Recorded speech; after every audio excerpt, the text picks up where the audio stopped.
Okay, hello everyone. Thank you for being here. This is a regular meeting of the City of Philomath City Council. Today is Monday, May 11th, 2026. It's currently 7:02 p.m. and I'll bring this meeting to order. On the agenda today, we'll start with a roll call and then have an employee recognition for Eric Nitka with 30 years of service, followed by a public hearing on the Landmark Drive Local Improvement District, and then a proclamation on Asian American Pacific Islander Heritage Month. After which we'll have public comment, our consent agenda, new business, which includes the review of North 13th Street improvements and the city council booth at the 2026 Farmers Market. Then we'll have an a resolution accepting the legislative award for the 19th Street sewer main line and follow up with our reports and information. And then I'll just note at the end of the meeting, we will briefly enter executive session, after which we will come back out of executive session for a second. So with that, can we have a roll call?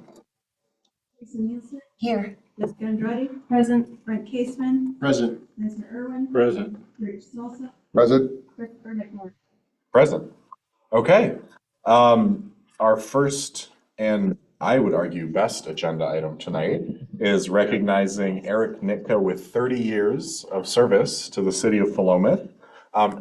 Do we want to have Kevin and Gary share a few words, and then after their words, Eric, I'll have you come up and join me up here and we'll present you with a recognition. Yeah, you can come up wherever you are, wherever you feel comfortable. And it's 30 minutes each, by the way. 30 minutes.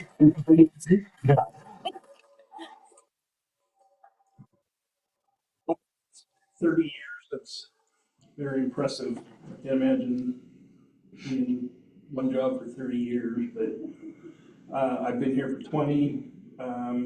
Eric pretty much showed me when I first started here. And he was our lone senior utility operator. The only one we have, first one we've had in the city. He steps up, takes over the crew when Gary's on vacation. So he's frequently in charge of Gary.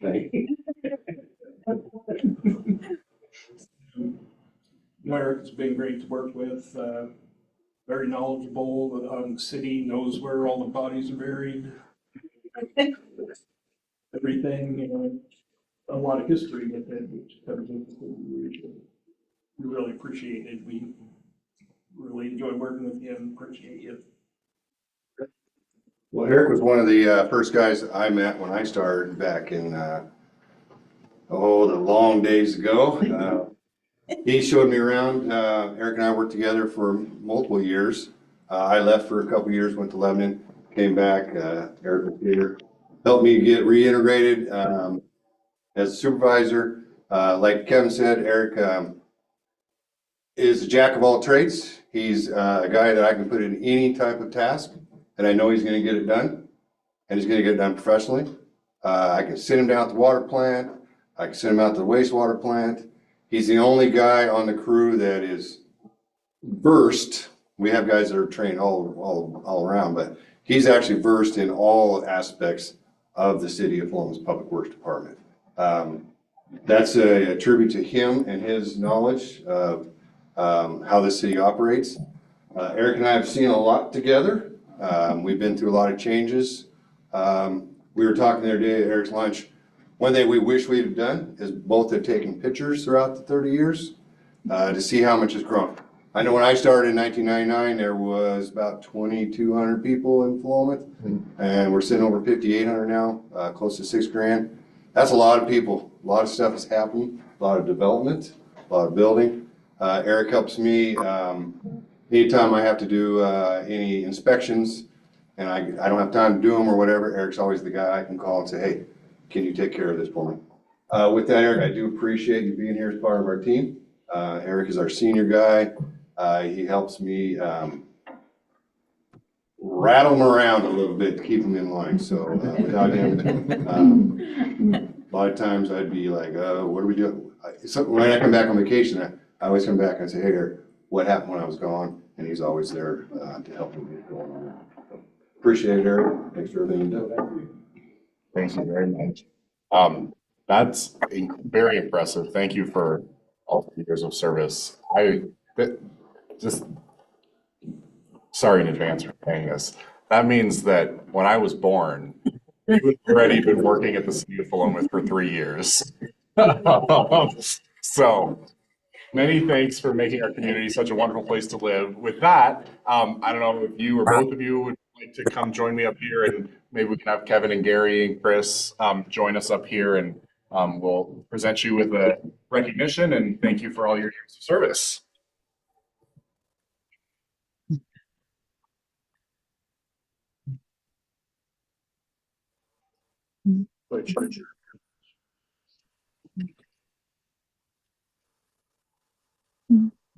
We'll get the crowd up here.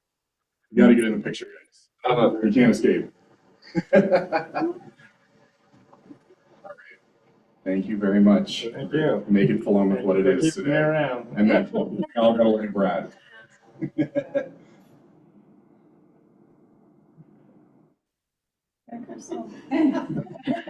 That camera. Are we waving at you now? There we go. Brad's gonna take some good pictures. Okay. Well, thank you very much. Thank you.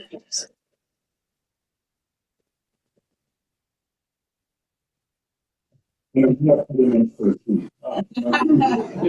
can tell you stories. Yeah, it's all for the bodies.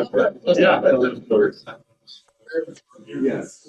Eric, I just want to let you know that, that I've been here for 12 years myself, but you're one of the very first people that I actually met, and mostly because you lived in the hood, right? Next to the fire department, and I mean, this guy, I mean, honestly, he's just smiling all the time, right? I mean, that's just who he is, but you are like the epitome of a public service person. And if there was sort of a plaque about that, your face would be well prominent on it. So thank you also on behalf of all of us that that we were literally at your service too. So thank you.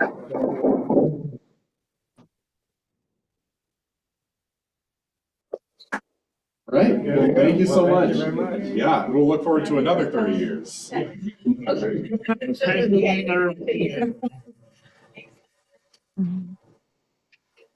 There's such a thing as retirement event.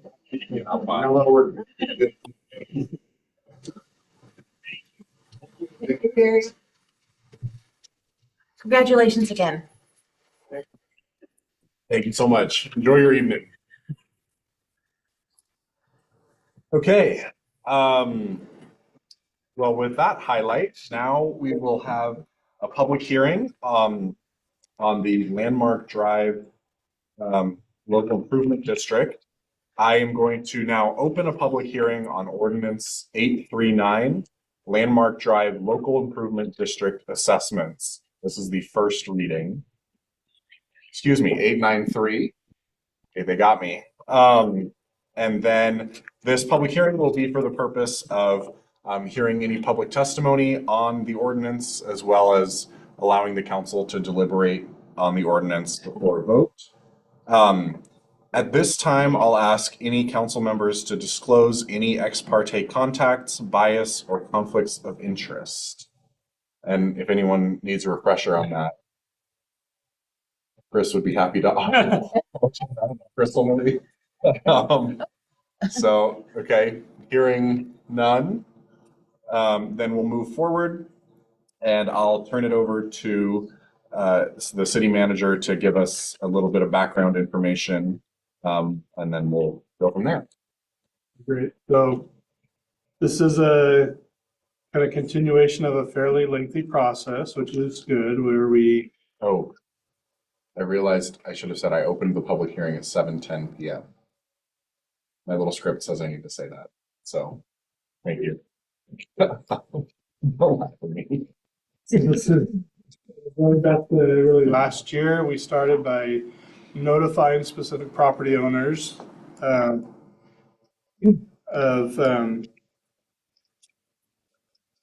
the project being completed on Landmark Drive, and doing the actual assessments, as it says in the report that's with this, the project cost, construction costs actually came a little bit under the engineer's estimate, which is great. But if you recall, during the hearing process prior to construction, the city council agreed with one of the property owners to remove that property from the, so the front property on the left, trying to get to my sheet, sorry, I don't have it right in front of me. If you look on page 4 of the packet, the first tax lot currently owned by Shane McConnell, the 2707 to 279 Main Street. That property was removed from the district because it takes access off of Highway 20, and he agreed that we'd have a no access easement placed along the east boundary of his property so that he could not have access to Landmark Drive off of that property at some point in the future. So he agreed to that. We agreed as a council to take him off of the assessment. So that meant the money that was being assessed to that property then had to get divvied out to everybody else that was still in the district. So you see those prices were up a little bit more than what the original estimate was in the engineer's estimate. So up a little bit, not overly substantial, again, just with the removal of that one. It was assessed at $29,785. So that $29,785 got distributed to everybody else based on their total acreage, right? Again, just a refresher, the engineer's report kind of spelled out what the estimated cost of the project would, determine that the most fair way to do the assessment was by total size of each individual lot. And the council approved that engineer's estimate. We moved forward with the project, did construction, and at this point, we've done all of the construction. We did pull out like the street trees. Public Works did that as part of the project at a lower cost than what we would have paid a contractor to do it. There's a couple other things, some of the landscaping Public Works did as well to save some money. So overall, I would just say the city did, I think, a very good job of helping keep the cost of this project low. We used the industrial standard for sidewalks and only put a sidewalk on one side of the street instead of both sides of the street, recognizing it's an industrial street. It's going to have more limited pedestrian use than what a typical city street would have. So that reduced quite a bit of cost as well. So again, just overall, just want to say I think the city did a really good job of keeping the cost of this project low, still keeping it compliant with city standards. And the assessments are now what you're seeing again within the ordinance on page 4. We've followed all of the city's procedures as far as notification of property owners. We did get 2 letters in. Those are included in the packet as well from 2 property owners that were opposed to the city council moving forward with the assessment ordinance. But staff's recommendation is still to include all of the properties as was in the engineer's estimate, and as has been proposed for all the reasons stated. The ordinance in conclusion also has some future steps. So if the ordinance is passed this evening following tonight's hearing, the city reporter is going to take some very specific steps to again notify the property owners. We essentially give the properties, to be brief, we essentially give the property owners 30 days without charging them interest on the amount outstanding or anything to make payment or make payment arrangements. And then after that 30 days, that's when the city will start charging interest for any outstanding amount that hasn't been paid. They've got up to 10 years to pay that. If you recall, that went to through the Finance Admin Committee. We had a discussion about what the terms would be, and the recommendation from Finance Admin was 10 years at 5% interest. It felt like, enough of a kind of discounted interest rate where somebody wouldn't have to go out and refinance this if they didn't want to. 5% seemed like a really good rate, and 10 years seemed like a reasonable amount of time to get paid back for this project. So those would be the terms that we look at, but again, it would start that 30 days after the ordinance is passed. And so you'd essentially have from the date the ordinance is passed, which may be tonight, 30 days free, and then 10 years from that tough period of time to get it paid off in full. It does go as a lien against the property unless they pay it off in the next 30 days. It is a lien against the property. So they don't have to make payments on it. They can make annual payments, monthly payments, quarterly payments, whatever they want to do. We really leave it on them. We just want to see that it gets paid back within that 10-year time period. So I think that's all I have about this. I'm happy to answer questions when you get into deliberation, but otherwise, staff's recommendation is to move forward with the ordinance as it's proposed. Thank you very much. We're then supposed to have applicant testimony. I'm assuming since the city is the applicant, don't feel the need for Nope. further testimony. We'll now accept public testimony in the following order. We'll have testimony in favor, testimony opposed, and then neutral testimony. Is there anyone here to testify in this public hearing? And I don't believe we have anyone online, is that right? Okay, last call. Okay, then the applicant has an opportunity for rebuttal. Since there was no public testimony, I'm assuming the applicant does not have anything to rebut. And now we will have questions from the council. Council, do you have questions? And just to clarify, this portion is more for, because this is a more formal procedure, this part is more for like clarifying questions, then at the end, we'll do our deliberation and discussion and come to a decision. So do you have any clarifying questions for any of what you heard just now? Okay. Oh, please. Okay, great. Sorry, I was just trying to figure out. No, you're good. Sorry, I didn't. No, you're good. This is you. Okay. Counselor Uncharted. So looking at the letters, I had a couple of questions about some of the things that were written in there. And I guess some clarifications as to the costs related to the sidewalk and with I'm guessing it's eminent domain to be able to like take the property to use for sidewalk. Is it sidewalk only, or was it also for the street? Specifically because of the ADA requirements that ODOT has for their sidewalks, that it needed to, ADA ramps take a lot more space. So that's what caused the sidewalks to have to go deeper into the corner of the property. Okay, and that's standard, and that would, I guess, if that's, since that's a newer standard, that's something that the property owner wouldn't have been aware of when they purchased, correct? Yeah, that's accurate. I mean, when Okay, I'm just trying to figure out,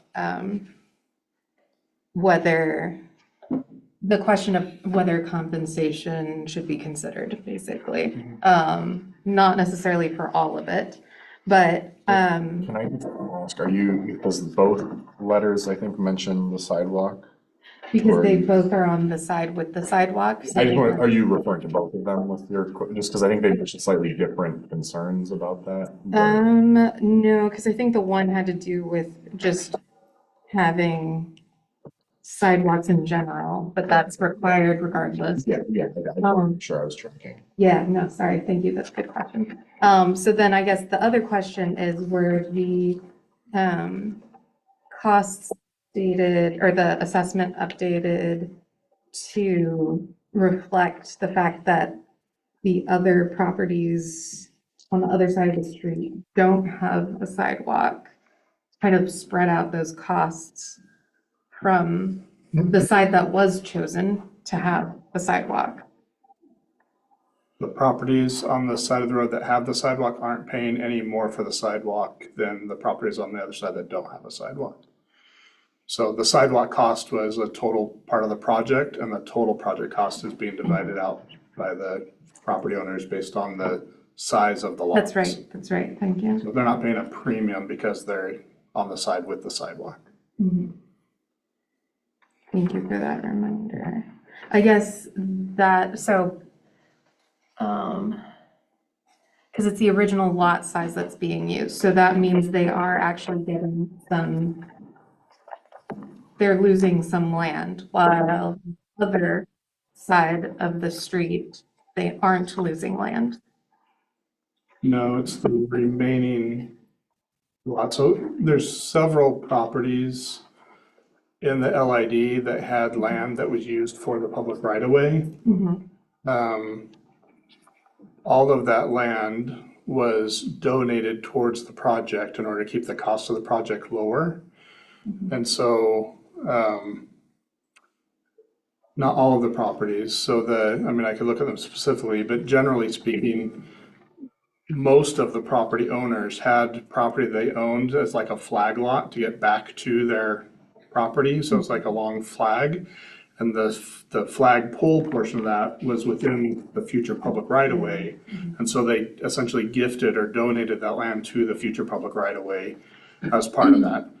The calculations that you're seeing on the table don't include those stretches or those flag poles. They only include the land that was remaining after the right-of-way was dedicated. So it's based on remaining, including that like 18 square feet in the corner, that was removed from the total calculation for that property. Okay, and so then where a sidewalk would be on the other side of the street, that is also, Public right-of-way still. okay, Yeah. just, thank you, I need that.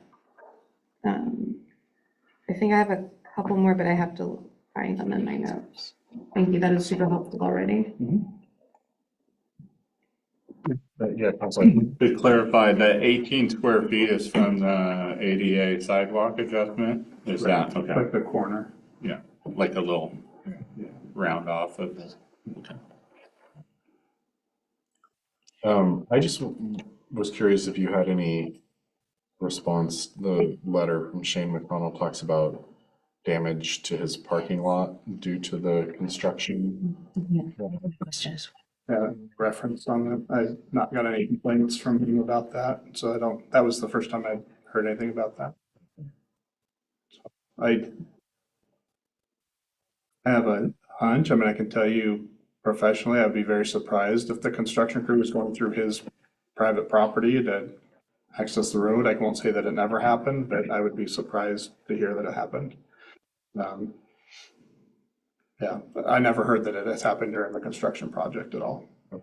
If so, we would have addressed it at that time. Kind of hard to go back over a year and a half, 2 years later and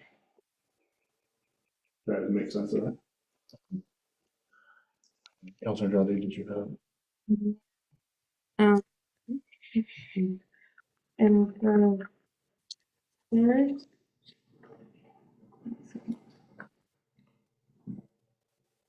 I guess, I don't know if this is something that you can actually answer. It might be the property owner who has to. But the first letter cites the increase in property taxes. And I was curious if that was specifically due to the street development or if, like, improvement, or if it was perhaps a combination of other things or something completely different. I don't quite understand property in that manner because I don't own any. My reading of that is that the tax increase was due to the annexation. And then the complaint was, in addition to the annexation and property tax increases, we also have the assessment because of the street improvement. Okay. I don't read in here that that the property got reassessed after the road went in and that increased the taxes, but that's how I read this. Okay. I've not done any research on whether typically your assessed value is going to go up about 3% per year, no more than 3% per year, unless it gets reassessed. My experience is losing some square footage on your lot doesn't typically increase or decrease your property enough that the assessor is going to go out and reassess it. Usually they're looking more like if you added onto your building or part of your building got removed. I mean, those are the things that trigger reassessments typically. And I'm looking at like my experience with Mill Pond Crossing and the lot line adjustments there. None of them have had the assessors come out and reassess their property because they lost 500 square feet or 1,000 square feet off of the side of their property, so that said, some of those properties had quite a large flagpole going back to their property that they donated to the project, and that might be significant enough that the assessor would look at it. But the main one that had the biggest one was the 10-acre piece on the north, and they've since divided their property and built onto their property. I think it'd be really hard to track what caused the assessment to increase. Was it the partitions and the development, or was it the street improvement? It's a little bit lost in there on what would actually cause the assessment to increase now. So they're talking about just the fact that due to the annexation, they have like additional. Yeah, because they weren't paying taxes city and stuff. taxes before they were annexed, and once they get annexed that very next year, now they've got a city property tax fee that they would never paid before, that they would have to start paying. Gotcha. Okay, thank you for clarifying that. Yeah. Any other questions for staff? Yeah. I don't know if this is a question for now or deliberations, so I'll just put it. Okay, so this experience is new to me, so it's kind of just a clarifying question. Is this kind of a normal thing going on here? And is there another example of it in Paloma that I can kind of reference? So we did island annexations in 2018 was the last time. We did about the same number. It was 9 to 10 territories, I believe. I'd have to go back through. There were a couple individual ones. I know like all of Cooper Lane off of 15th Street. That was a grouping that all came in and got annexed. There was a mix at that time too. I think some were industrial, some were residential, because some got the 3-year extension of time before they annexed and others didn't. The municipal code, and I didn't include all this in the memo again because it was in memos from years ago, but the municipal code allows the city to initiate island annexations anytime a property becomes completely surrounded by city limits. It typically comes as a result of a property owner annexing into the city, and their annexing into the city is what kind of creates this opening. So if you think like a kind of peninsula of the city, and if this island annexes in, it kind of creates this new island where it's completely surrounded by the city now, where it didn't used to be. When that happens, our code says we're required at that time to notify that property owner that due to a potential land use decision, a potential annexation, their property is going to become an island. It's going to be subject to the city's island annexation allowance, if you will, that essentially empowers the city to take steps to annex them into the city once they're completely engulfed like that, or completely surrounded. So those letters been sent. In fact, when our past planner, Michael Bidwell, was here, he wrote those letters individually to them, and he actually had a chart that cited like what date each of these property owners for islands were done. I'm getting off on islands. I was gonna say, is this LIDs? Back to the ID, sorry. I went way sideways, sorry. I was gonna stop you. It was just that, I'm talking island annexations. I'm like, well, this is not the right topic. Okay, LIDs for the city, similar to this. The last LID that the city did was Cedar Street between 13th and 15th. And that was just before I got here. And I believe that each of those properties were assessed some money. I think it was fairly minimal. I think they kept it to like the sidewalk cost or equivalent. And the city put out, I think, most of the money for the street on that property. That was kind of like the connectivity issue like we're doing between 11th Street, where we wanted that additional connectivity between the two streets to be better. So since then, no, it's not something that the city has done. It's not something we do regularly. And even on this one, Landmark Drive, if we hadn't been approached by the property owners, I don't know if the city would have pushed the local improvement district onto Landmark Drive. We have had conversations with the North F Street Road District on North 12th Street. We had preliminary conversations with them years ago, about the potential of the local improvement district on North 12th to bring that street and the side streets up to city standards as a city project and assess each of the property owners based on their square footage and whatnot. But after some preliminary conversations, the road district was opposed to it. The city council was like, well, when the road district's ready, we'll talk about it, but they backed off. So that's the only time I know about that we have even talked about a local improvement district for a street. Outside of 11th, which was more recent, so 12th Street, 11th Street, we were looking at doing a local improvement district there as well. The neighbors came to the hearings and were the vast majority were opposed to it. at least vocally, and the city council decided to not move forward at the LID. We had some grant money for a sidewalk, so we ended up just putting the sidewalk in with the grant money.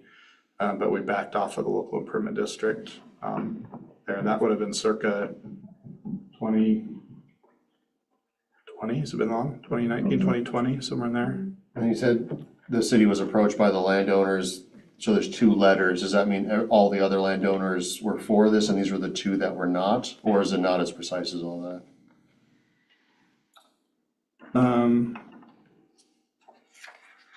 These were the same two landowners that came in, were opposed to the LID at the original hearing. Others came and testified either in favor. I don't know if it's helpful to go through this. I mean, they were either in favor of it or they weren't opposed to it. I think I can speak pretty openly that the Hearts were in favor of it. The storage units were in favor of it. The Hearts were the owners of the large portion up north of 10 acres, so they were also in favor of it at that time. Philomath Rental was a little more neutral, but they're like, as long as it's fair, then they were like, just make sure it's fair, but they weren't like, we don't want it. And then you had these two property owners to the south that were opposed to it from the start. Thank you.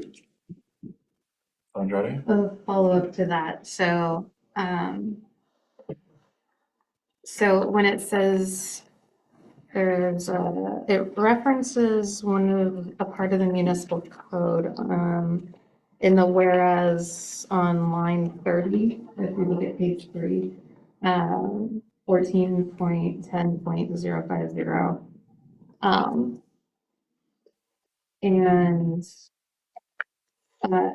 it also states what you had said about there being less than 2/3 of the owners of property to be provided objections and remonstrance. Thank you. I always do that. To the improvement. And so basically it was essentially 1/3, correct?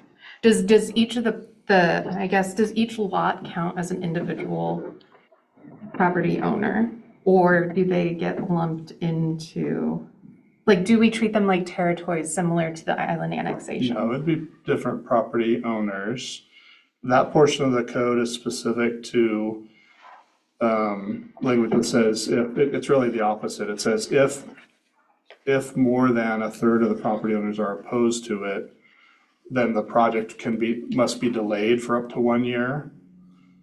But that's it. It delays the project for a year, but the council after a year can still go forward. This project has been, I mean, we're essentially a year and a half with that. So even if 2/3 of the property owners didn't want it, they would have paused it for a year, but we're already like a year and a half out from there. So it really just allows some time for those property owners to organize and try to convince the city council to go a different direction, but Okay. that wasn't that. There's two property owners involved. Okay. I didn't get into that, so thank you for clarifying. And I think that was actually last questions. Great. Thank you. Any final questions? Okay. With that, is there a request to hold the record open? Seeing none, then we will continue the hearing or excuse me, I guess I will close the public hearing at 7:35. And we will now move into deliberation and the opportunity for a decision from the council. I'll say that somewhat to Councilor Caseman's question from earlier, I have very mixed feelings about LIDs in general, and I don't really like them. However, with this one, in my mind, and I'm open to the discussion, this LID was already approved and the money was already spent. And we are just kind of reiterating what the council already decided. And so I would be in favor of this forward. I absolutely understand the concerns of the property owners who are opposed. I would probably share some of those concerns. But in my mind, I just feel like this decision was already made years ago. And I think it would be inappropriate to vacate that entire decision without some really compelling new evidence versus when they originally made the decision to create the LID. Obviously, we're different people. We could do that if we wanted to, but I just think that, in my mind, we're not making a decision about whether or not we want to do an LID tonight. We're just kind of reviewing the updated estimates and saying, yep, that's what was previously approved. So that's my perspective on it. I also just really quickly wanted to address in the letters, I guess specifically, with the first letter from Michael and Jody Nelson. Again, I appreciate their taking the time to write to us and share their opposition. I just wanted to highlight a couple things that I think I didn't quite track or just wanted to mention. As the city manager mentioned, the sidewalks piece, they talk about the precedent of the 12th Street sidewalks, which was funded through a specific grant for that project from Campo. So I understand their point about 11th. or 11th, sorry. Okay, they wrote 12. Basically, Sorry, yes, you're right. that was 11th, yeah. So just, again, I get where they're coming from. I just want the public to know that like we did not spend city money on that project that we are not spending elsewhere. That was a specific grant the city got for that project that we don't have for this project. And to the point about the sidewalk provides no practical benefit.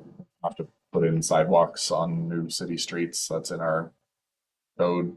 And I think part of the whole point of this project is even if it doesn't, not a lot of people use it now, the point is to have that area have more development and more businesses going in. And then I just wanted to address some of their comments on the without a corresponding increase in services and benefits. Not to get back on the island annexation piece, but I think that's part of the point is that you already are receiving the services and benefits of being in the city, whether or not you're paying for them when you're in one of these properties. And if it's not connected to city water and sewer services, you're not paying for city water and sewer services. That's a separate bill. It's not covered by property taxes. And I would like to know more about how they continue to rely primarily on Benton County Sheriff's Services, and not Willamette Police Department. If you call 911, the closest person will show up, not a specific agency, especially in city limits. I would assume that would be the Willamette Police Department. So I just wanted to go through that. I appreciate them taking the time to write to us and share these concerns, and I wanted to give the same level of respect in responding to the concerns and explaining my thought process there. So, yeah, what other discussion do we have? Yeah, Only Counselor. thank you for again. A lot of this is new to me. Yeah, sure. And so that was helpful when you said that this was a decision that was previously made. I guess I was trying to think of how to approach this. The decision was made previously in a way we're just kind of saying, yep, that's what happened. Yeah. So anyway.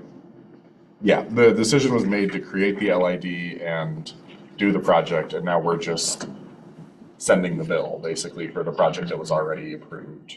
But yeah. Oh yeah, city manager. Just add to that, if you, I know that ordinances don't always read very reader friendly, but essentially when you go through the ordinance, and I went through this and the city attorneys kind of go back through and double check my work, but if you have the city's development code or our municipal code in one screen and the ordinance in the other, each of these clauses kind of mirrors right out of the development or right out of the municipal code. So each requirement and each step along the way that the city is required to do for an LID, we've followed. And so each of those clauses kind of triggers and notes what's been done up to this point. And then the first whereas clause is where we're doing right now. And then be it further resolved is that then the city recorder and I will be doing going forward. So it's very textbook. I mean, we've kind of followed all the correct procedures that we're required to do. I'm very confident in our ability to follow our code. And if anything, we've given kind of ample time and more time and lots of, rather than giving 2 weeks to give notice, we give like a month to give feedback. We've been very, I think, generous on this. And to the mayor's point, I understand property owners not wanting to pay for the assessment. But I really find that it's hard, and maybe even though this agenda is to argue that you're not getting any benefit out of this brand new city street that's running adjacent to your industrial property. You may not realize the benefit of it today, because in like the case of, I think the second letter from Shane, maybe it is just empty space right now. But as an example, if the city didn't assess that property, they could go in tomorrow and put up a very large industrial structure there that had a very heavy impact on that street, right? So really the only fair way, again, the whole time that's been built up to assess these was based on the size of the lot, not current use, not even potential future use. It was really about the size of the lot, was what was determined. So if you follow that through and then you look at the assessments that are there, it really is just kind of, this is that next step to just take a final look at the actual assessments based on the actual construction cost, approve those, notify the property owners, that's what the assessment is, make payment arrangements, or we'll put the lien on the property. And, you got 10 years to pay it off in fairly favorable terms. So, and I recognize this has been a long process. Not everybody's been on the city council that whole time. I intentionally tried to not get the memo to be like 6 pages to go with the whole history. The ordinance kind of does give a snapshot on that history in very short stints. Thank you. Councilman Charlie? A couple things. I would also add that there is a long-term benefit for personal vehicles, like no longer driving on dirt roads, like being able to, I don't know how potholed it may have been before, but theory. Anyway, the main thing I wanted to say was that, like the mayor said, this has been a thing that has spanned many years, and technically none of the council has been on since the very beginning, because Councilor Nielsen and myself weren't elected until 2020. So after the decision was made in June. So, but we have been part of that process since then. I also share the same concerns and thoughts as the mayor, and I appreciate the letters that we received.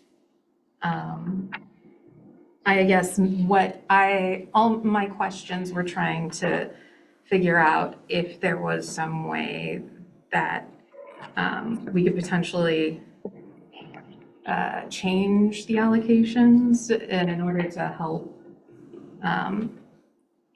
with some of the property owners who didn't want it in the first place. Like, that would make it more fair and equitable.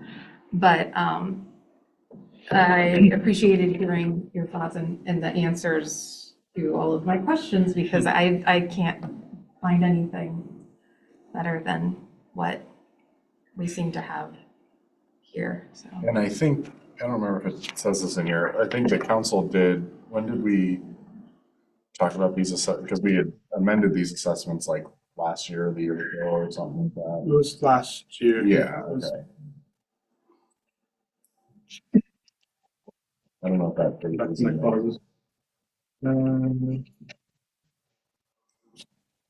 Yeah, I don't think we put that specific. But yes, just as that we had that whole discussion. 20. Sorry, nope, sorry.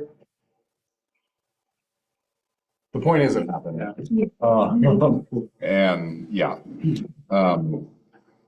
Is there further discussion? Not to gum up the works. I was just curious how people feel about the B-Day period to pay or make arrangements, if we feel like that is sufficient. For some reason, I like the idea of 60 days more, but I would be more in favor of 60 days as well. Okay. Time flies in the blink of an eye. I think 30 might be in the code, so let me just tell you. okay. Where we. Let's amend the code. That would be a different procedure. You need to give notice.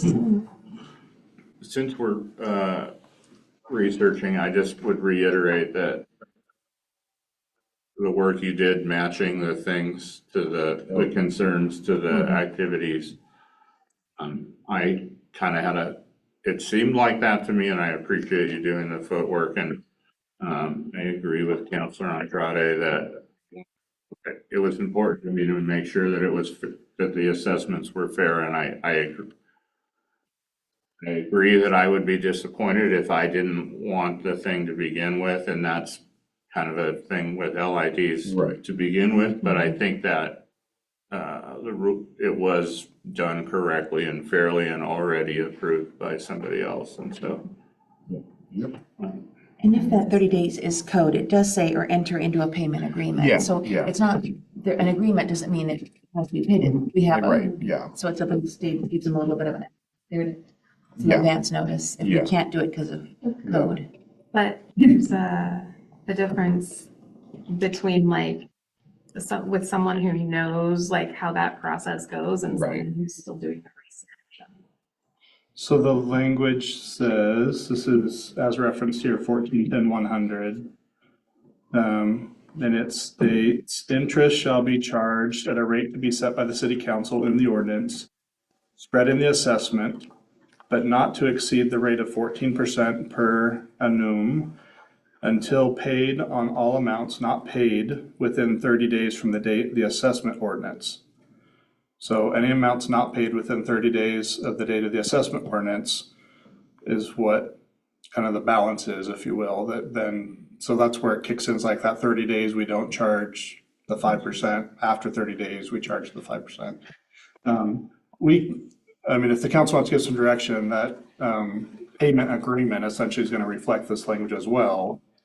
We could extend that if they enter into that payment agreement in the first 30 days, as long as it's like paid within the next 30 days, we could still waive it in addition to. So, because it does say, enter into that payment agreement. So if you want to give an extra 30 days, I think just give me some direction. We'll just build that into the payment agreement, and that would give them an extra 30 days to actually make payment. So we don't need to amend the ordinance for that? No, We're just direction, because this doesn't really set up what that payment agreement does. This is enter into payment agreement. Okay. My intent would be that it would reflect this exactly, but it doesn't have to reflect this exactly if we wanted to give a little bit more time. Vote on that. I would like just. Do that if you want to, yeah, that direction. Yeah. Not opposed. I don't know that it would make a ton of difference, but it does mean somebody would get a full 30-day cycle in there to maybe move funds around or or wait on, combined funds from a monthly payment. Or it does kind of add flexibility. I mean, it is spread out for the year, right? So you're talking 5% a year divided by a month. So if it's, it's 30 days worth of a 5% annual interest rate. Banker, do the math for me. Yeah. Yeah, I use a calculator just like. But yeah, point taken. It's not it's not like 5% per month. It's 5% per year. We're talking about extra 30 days. But it's easy language. If someone wants to make the motion to do that, we can do that. Make the motion, but I think it also shows some empathy on our parts of us being willing to be a little bit flexible and showing some empathy for the difficulty of coming up with funds. And we are empathetic to that. So I move that we make it 60 days to give that 60-day leeway for payment. Within the payment agreement. Within the payment agreement, correct. Okay, is there a second? Okay, it's by Councilor Newsom, seconded by Councilor Caseman to have staff, I'll maybe paraphrase, add additional 30 days to payment agreement. Is there any discussion on that motion? Seeing none, would all those in favor raise your hand and say aye? Aye. That passes unanimously. Now we are still discussing ordinance 893. Oh yeah, Diane, I forgot you were here. I'm sorry. Right, Diane, are you here? I was muted. Sorry. Can you hear me? Yes, we can. Okay. I agree. Aye. Okay, wonderful. Okay. Still unanimous. Thank you, Diane. Yes. Excuse me, Councilor Crocker. Any further discussion on ordinance 893? We'll just note, as you mentioned earlier, because it's an ordinance. Yeah. This is by roll call vote. So deliberate until you're done. When you're done deliberating, it's not a motion. You just ask the city recorder to do a roll call vote, and you'll each take turns voting yea or nay, because it's a little different than a motion. Ordinances is by roll call. So let her know when you're done deliberating. On that note, are we done deliberating? Any final thoughts? Okay. I was not steering you to the other. Well, no, I think we're already there. Like we had already arrived. With that, then would the city recorder please call the roll?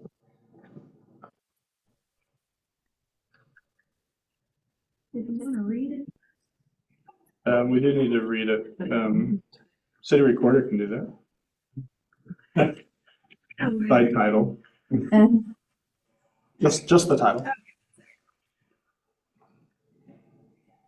An ordinance approving the actual assessments to be charged against what within the Landmark Drive local improvement district. That's second reading. An ordinance approving the actual assessments to be charged against each lot within the Landmark Drive local improvement district. Ordinance 893. Okay, and now the city recorder.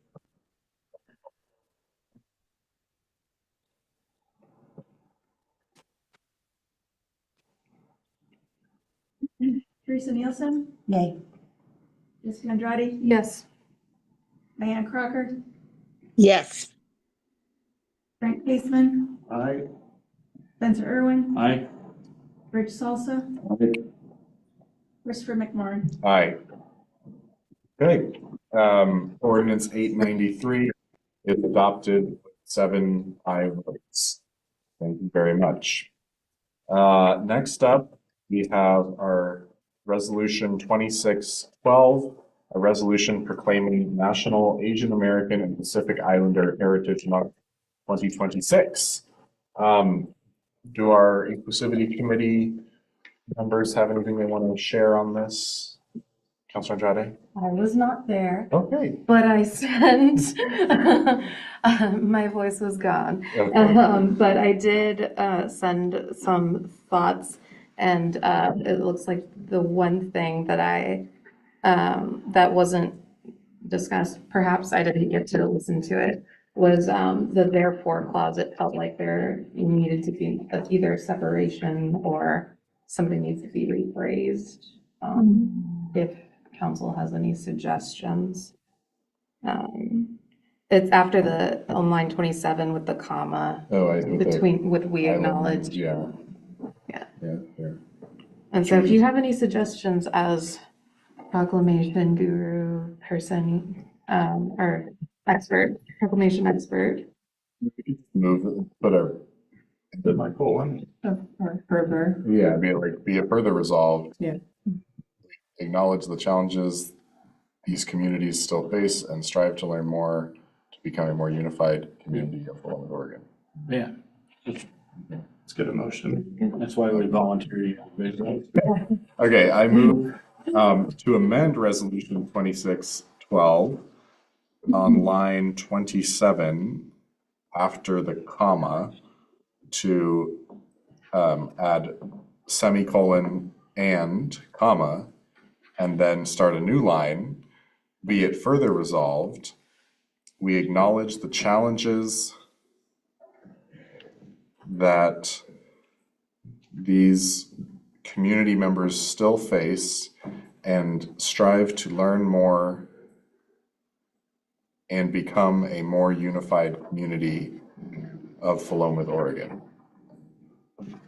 Second. Okay. It's been moved by Mayor McMorrin, seconded by Councilor Andrade to amend resolution 26-12 as discussed. Any discussion on that motion? Seeing none, would all those in favor raise your hand and say aye? Aye. That passes unanimously. Oh, Diane, sorry, when you're not on the screen, I just completely forget. Councilor Crocker, were you in favor of that amendment?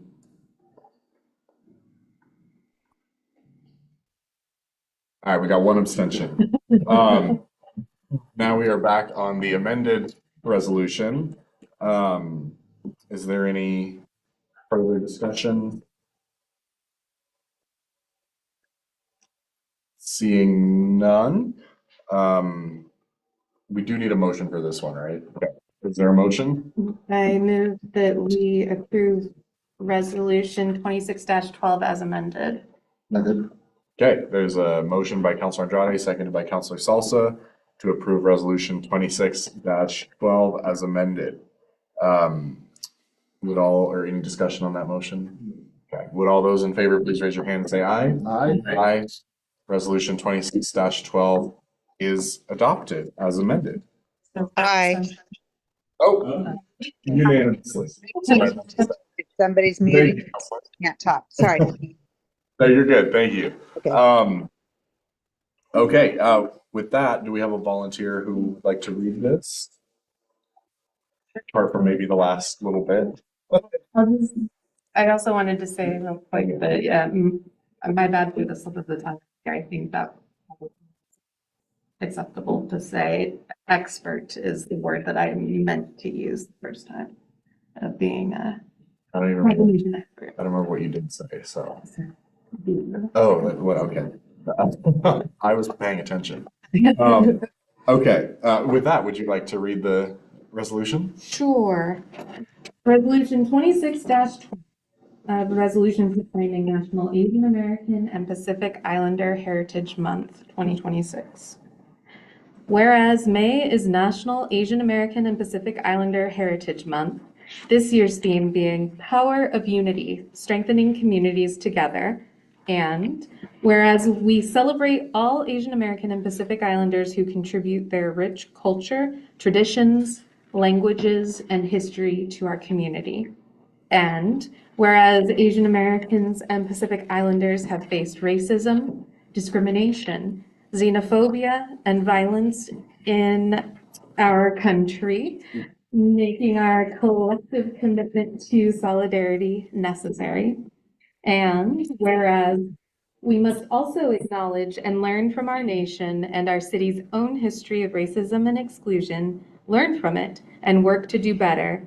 And whereas we recognize and share our collective kinship and encourage our community to oppose hate through storytelling and building bridges with a focus on resilience, innovation, and community connection.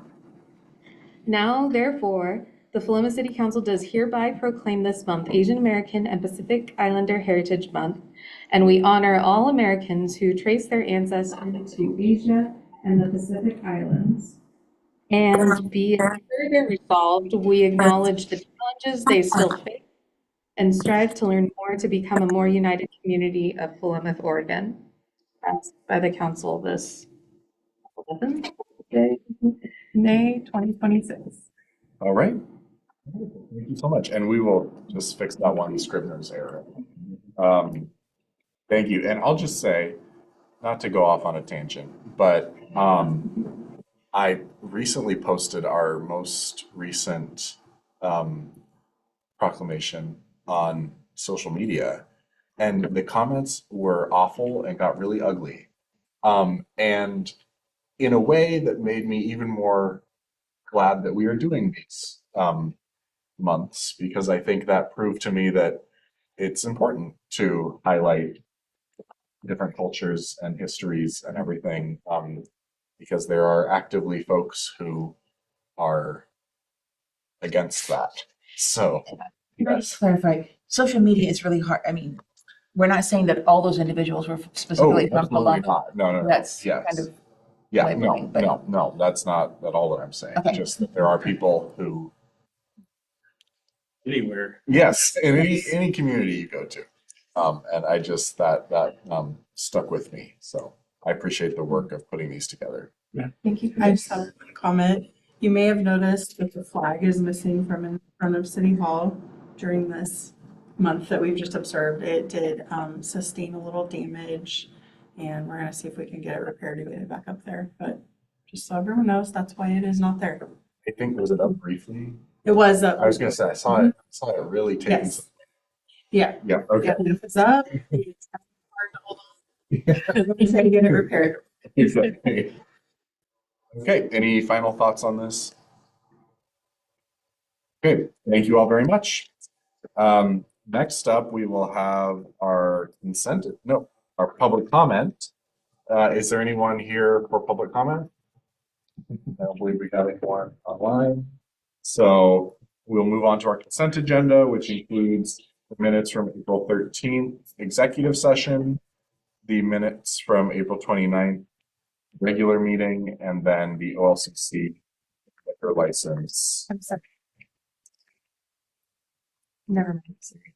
And I do want to mention that it's not the executive. I was going to say, I was looking at this. Yeah, okay. Regular. I apologize. The agenda says executive session. The minutes in your packet and the minutes we are approving are the April 13th regular meeting minutes and the April 29th special meeting minutes, as well as the OLCC liquor license renewals.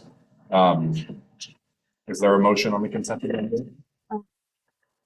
Real quick before that, I'll also note, I think technically this is a Scrivener's error for resolution 26/12. Line 5, it says a resolution proclaiming National Asian American and Pacific Islander Heritage Month. But then in the therefore, we are proclaiming Asian American and Pacific Islander Heritage Month. And we're not doing national anyway. Just So, get rid of the word. yeah, Is that? that do we have- technically is is that okay with Scrivener, everyone? right? I just want to make sure because it's like a more substantive Scrivener's error. It is fine for me, yeah. Okay. Yeah. Okay. And then I wanted to make a motion to amend the April 13th. Okay, let's just pull it out of the consent agenda. Anything else? Okay, then I'll move to approve the consent agenda with the April 13th, the 13th meeting minutes pulled. Is there a second? Okay, moved by, She's the council president. oh, well, okay. Retract Moved by that. Mayor McMorrin, seconded by President Nielsen. Write that down. Okay, all those in favor, please raise your hand and say aye. Aye. Aye. Councilor. Okay, wonderful. The consent agenda is approved. Councilor Andrade, you had something on April 13th? Yeah, page 6 of 7 or 18 in the packet. Line 18, 19. I'm not sure what the double X's are after board for reporting on the whole board. And then, in the 75th anniversary of the Benton County Historical Society celebration on May 30th. So if we could add that of the Benton County Historical Society. Page, yeah. 18 or 6 of 7. Line 18. Okay, I'm assuming there's consensus on those fixes. Okay. Any other changes or discussion on the April 13th minutes? Is there a motion? Is a motion as. I think we'll just, yeah, just as. Wonderful. Just through consensus, we've said those are good. So, okay, there's a motion to approve the minutes as changed. Second. Okay, it's been moved by Councilor Andrade, seconded by Councilor Irwin to approve the minutes from April 13th, with notes as edited. Any discussion? It can still be amended by consensus. I know. I'm enjoying finding. Kids are getting picky. That's what happens when we don't have much on the agenda. Yeah, all those in favor, raise your hand and say aye. Aye. Yeah, we can. Councilor Crocker, are you? Aye. Okay. The minutes from April 13th are approved. Next, we have new business, starting with the review of North 13th Street improvements, which is on page 25 of your topic and your packet. New word. Yeah, cool. Didn't say it would be correct word. And just as a recap, this was something that the council prioritized in our strategic plan goals for the year. And I know Chris was excited to get the ball rolling. So I know we haven't actually entered the 2026-2027 strategic planning phase yet, but why wait? And with that, I'll turn it over to Chris. The city manger. Yes, this. Yeah. A lot more than what's in the memo. Other than, this priority for council next year, we do have money allocated in the budget this year for urban renewal. So this is urban renewal dollars. It's part of the money we've got kind of left to be spent down. That said, we're still being price conscious here. We're getting multiple bids, all, going through our standard procedures for procurement. But we're looking at some lighting down 13th Street, the pavilion, again, kind of beefy, getting that real Timbertown look in the pavilion that's going to cover the new digital kiosk. The new digital kiosk might take a little bit of time to procure. They don't like building one of those, like to build them in like groups of 20 or 30 for big stadiums and coliseums. So big cities, they're going to try to do us as like a +1. So you find a group that's building 10 of them that's similar specs to what we're looking for, then they may just add us to that purchase order. But I don't have a lot of control over that timing. It sounds like they do enough of them. So there's a few different firms out there. That one I'm still securing, but the pavilion, if the council kind of gives the 2 thumbs up on just kind of basic look and aesthetics of that one, I can get that ordered tomorrow. The lighting work with Bernard and a couple others, and he's getting some pricing for me. So at least the lighting and pavilion, I think we can get done within the next few months. I'm going to reach back out to Girding Builders, having them construct that for us. They'd offered to do that. Don't want to put them on the spot, but that is something they talked about doing earlier. So we're going to reach back out to them, get the timing of that down.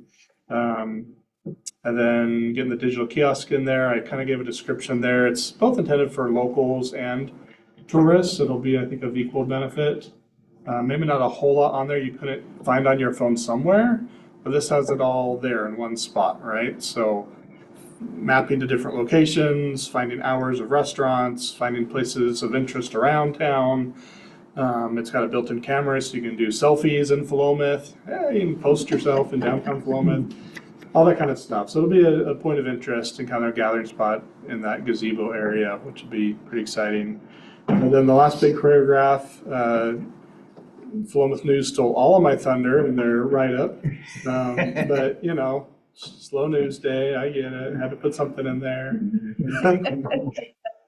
No, Philomath News did a great expansion of what I put in there on what that is going to look like. Right now it's conceptual until tonight. You're like, again, 2 thumbs up, and then staff will start moving forward. The idea is to do Fridays on 13th. Every Friday, essentially, we're going to find a way to just shut down vehicle traffic on 13th from Main to the alleyway. So you'll lose a little bit of parking there along Dizzy Hen and in front of Dirt Road, which is like a couple parallel spots. And then I think there's 5 spots there, Dizzy Hen. But we'll keep all the parking in front of Birdie's and Spaeth, so the back end. And plus, if vehicles are coming from the north down, they're not going to hit a dead end and not be able to turn around. They'll be able to go the alley, either east or west. So that half block area will just be pedestrian friendly on Friday nights. I'd like to commit the city to spend maybe a little bit of money to do little stuff. Maybe we bring out a karaoke machine or a speaker a night, and we have that available for folks. We could invite people, we could bring some card tables, invite people to bring games and do a game night type thing. But it's not expected like everybody's gonna show up and do games. It's just gonna be an activity that we have going on in addition to Fridays on 13th, which is its own kind of event. It's a pedestrian friendly space where Philomath residents or tourists or whoever can just come and hang out for the night and not worry about getting ran over by a bike or a vehicle.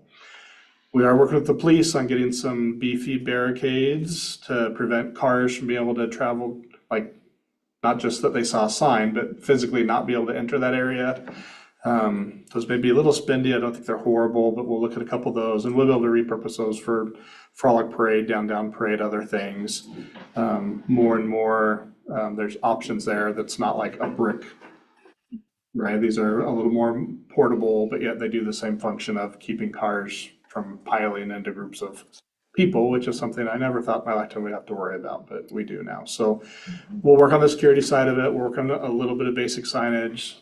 some things. We're working with business owners, seeing if they can help maybe take barricades down at the end of the shifts or that kind of it. So there's some details, logistics, but I think for not a whole lot of money, we could get a whole lot of economic development slash quality of life benefit out of just shutting that down to vehicle traffic on Friday nights. But I'm happy to other ideas or comments or concerns to make something like this happen. And again, limited it to summer, June, July, August. Why? Just to try it. Let's just start there and maybe it continues all year long. I don't know, but let's start small, try something. If it doesn't work, then we'll stop doing it. If it works great, we'll talk about replicating it or doing it more or doing it better. But this is a small step to do something in the downtown, help vitalize it, and that I think it'd be kind of fun. So. And Dirt Road, just, okay, please. Dirt Road and Disneyland, they're I mean, they're fine with that, they've been contacted and are good with this arrangement? Not yet, don't know. Okay. Dirt Road's talking to the partner. Okay. Dizzy Hen, it was Monday and nobody was there, so I gotta go back and do some outreach there. They're typically not open Friday evenings that hour, so I don't think it would impact them anyway, other than if they wanted to be open later on Friday night. They are open. They're open Friday nights. For dinner. For dinner. So I'll follow up with them. Can I have one suggestion? There's not a lot for teens to do in Philomath, other than head to Corvallis or Albany or other places. It'd be nice if one of those Fridays could be focused on, I know we want to focus on adults. Maybe teenagers would be something, just one Friday focused towards an event that would be teenager friendly. Yeah, and I don't envision anything down there not like being But like anti-teenager. no, but it's just focused on the music or the whatever that they would like, or an activity that they would like. Not do like a Frank Sinatra night. You're Yeah, talking- no, yeah, that's right, classic stuff. Yeah. Teenagers running the Frank Sinatra. Mr. Mayor, not a teenager. Record, Kurt. Yeah, I love all this. I mean, it's awesome. I'm excited to see this kind of come together. I know we've all been talking about these concepts for a while, and so thanks for kind of aggregating everything and making some progress. I think, yeah, the sooner we can get the lights up and the pavilion up, like, I'm all for that.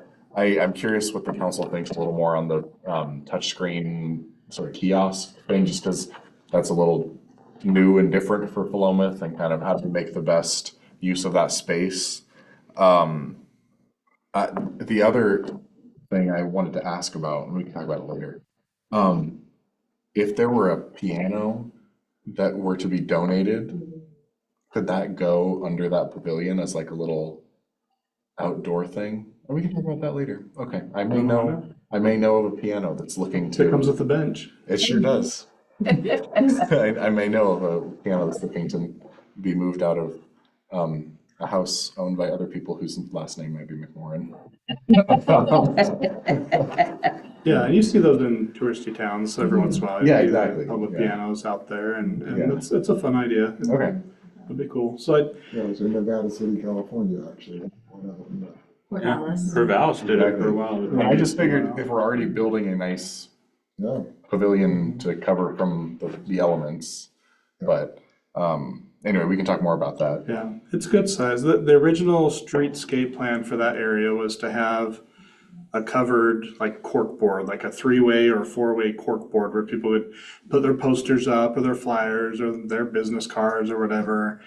And as we got further into the design, it's like, what century are we in? And it just seems like, anymore, we're getting further and further away from posters and flyers and whatnot, and it is going more digital. And with our Philomath Community Networking Group, we still get handout flyers, but everybody just says email it to me so I can put it on my newsletter, put it on my bulletin, put it on my social media account. So I think more and more people are sharing the digital files, and those would be things that we'd be able to display on like a digital kiosk.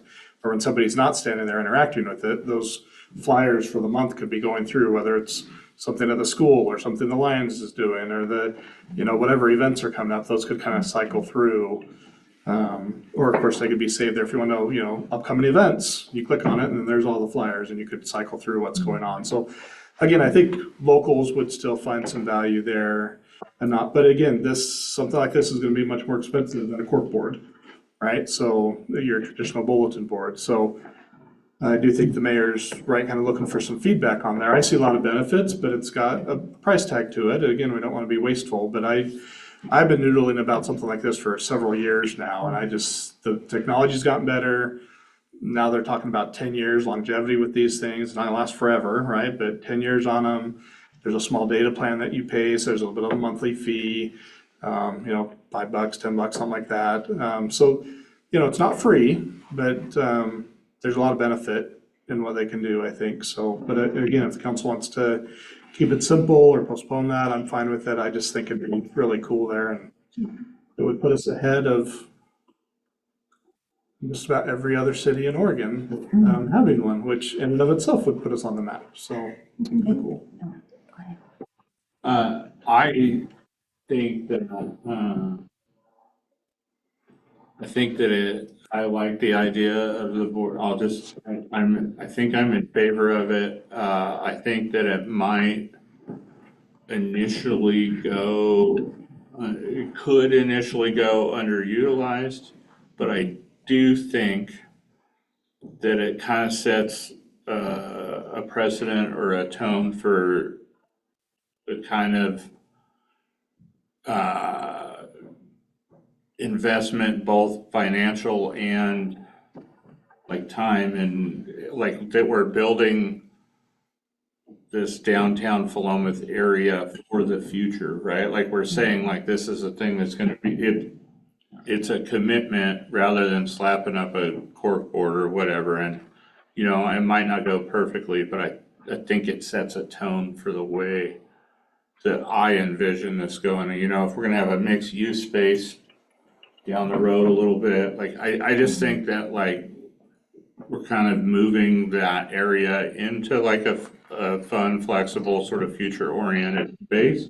And so I see it as worth providing this opportunity to even do it, to get it going. But Councilor Nicholson and then Councilor Jody. For tourism as well, we're gonna make this pedestrian-friendly downtown area, which we're hoping to. It makes sense to have something like this, and can it be updated remotely? Of course, this isn't like we had before, old school, we had to take the laptop down. This is a remote thing. Access, yeah. So I'm really for it, and I think it really could be good for the businesses and the activities that are happening in our area, getting people out of their cars and interacting. Councilor Jody. I agree. This all sounds awesome, and especially for accessibility reasons. I do think that there might be some underutilization at first as well. But I think that with the lines that go outside of Dizzy Hen and people go drinking outside, eating pizza outside at Dirt Road and at Birdie's, like I think there's a lot of the potential opportunities for interaction that will only just increase over time, especially when we have like the Friday summer thing. I can't remember Fridays on 13th Street, there we go.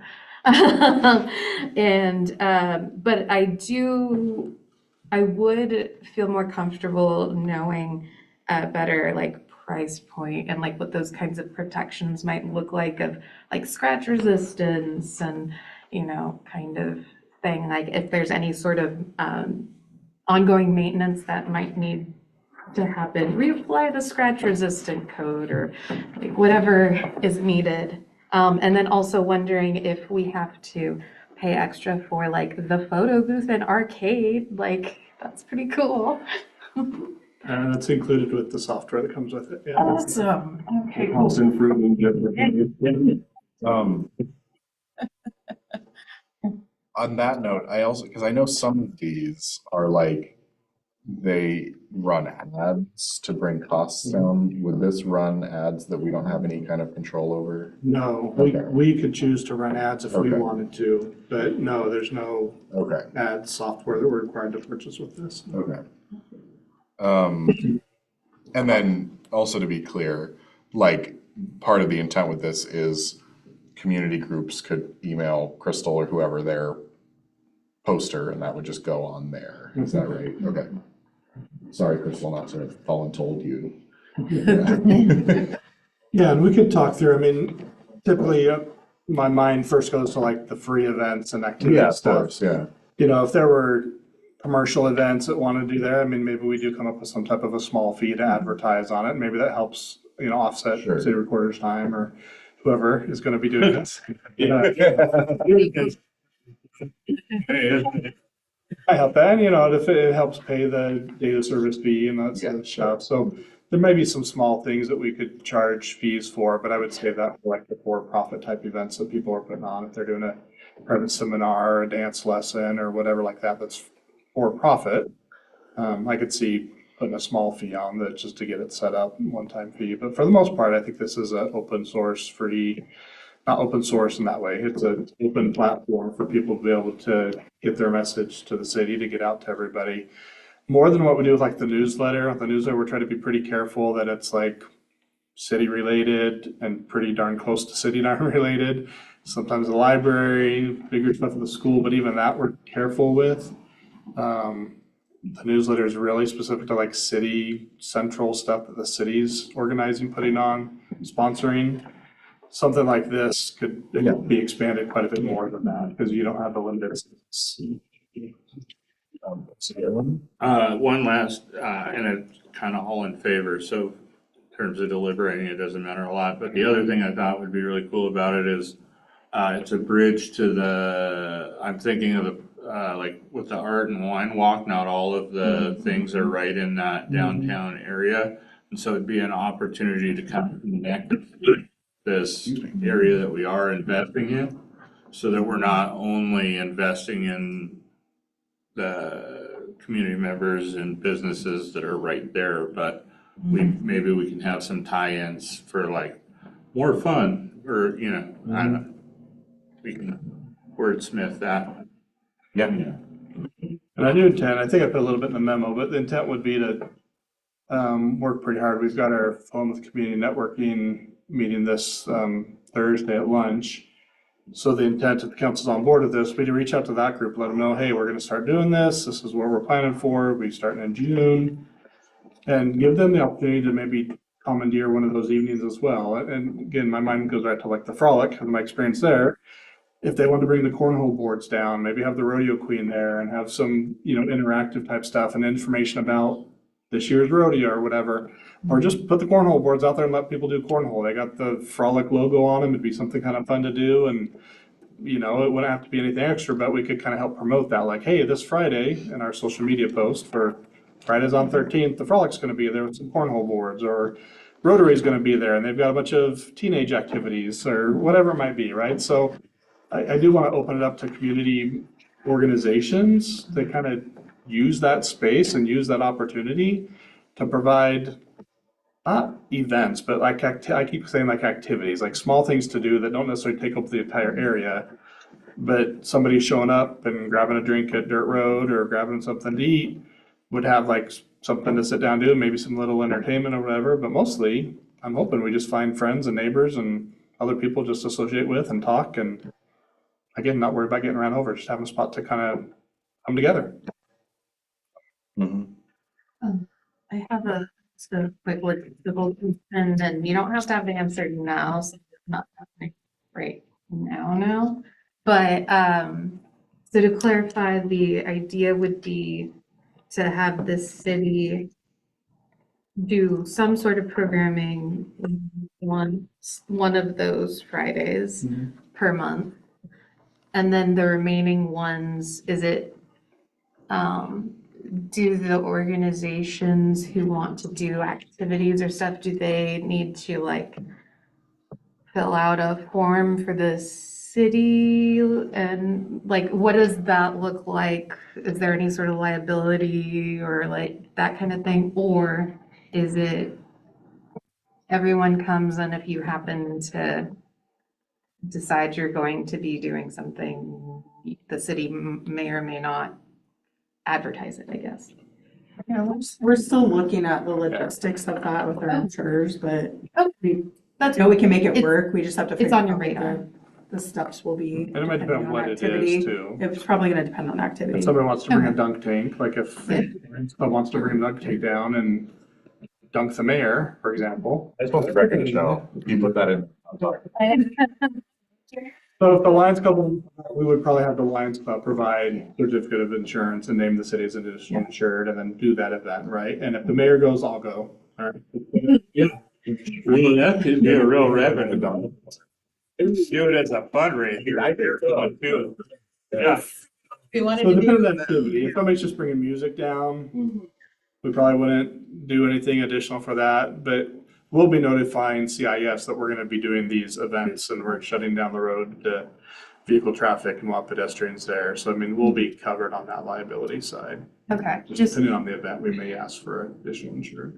okay, just making sure that,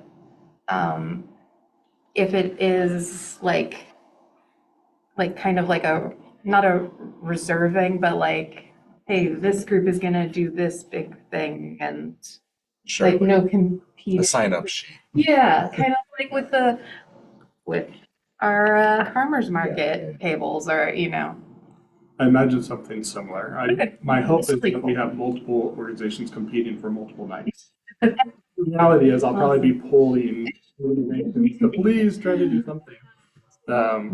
But again, I just like the concept that even on Fridays when nobody's out doing anything, people will still be compelled that rather to go into Corvallis and get something to eat and hang out there, that they may be more compelled to go down to Philomath and hang out on 13th for a while and maybe get something to eat or get something to drink and not have to leave town on a Friday night, right? Like, I agree. that's the goal, Yeah, I love the it. vision. I Yeah, think it's fantastic. thank you for putting all this together. I really like the simple ideas too, like the cornhole boards or a couple of boards, like, so maybe even if you didn't plan on it, but you were like, well, let's go get drinks and things at, and just totally let it run dirt road. And then you're like, oh, look at this, there, like you stay an extra, even if you only stay an extra half an hour or an hour, you didn't, maybe it's not like an epic night out that you plan, but it makes, if people linger in that space, I feel like it helps the community as well. Meet new people, Yeah, build community. Okay, so I'm seeing thumbs up. Yeah. yeah. Is that what I'm seeing? I'm gonna give you 2 thumbs up. Whoa, okay. Let's get ahead for a second. So I was just gonna check. I have an idea. Bring it, this is the space. I have 2 ideas. First of all, just because I feel like this is, like, specifically the Fridays on 13th, still very much in the baking it phase. I'm wondering if we could do like a brief special city council meeting after the budget meeting on the 27th, just for like half an hour, just to kind of go over the details of yeah, and sort of like where we land on everything. Would that work? Okay. Like an hour. We're just making Like- We're here. Yeah, just like a quick, just sort of going. Yeah, we're on, most of us will. Because I feel like I just feel like we're approving the concept, and then it might be nice to hear more about the plan.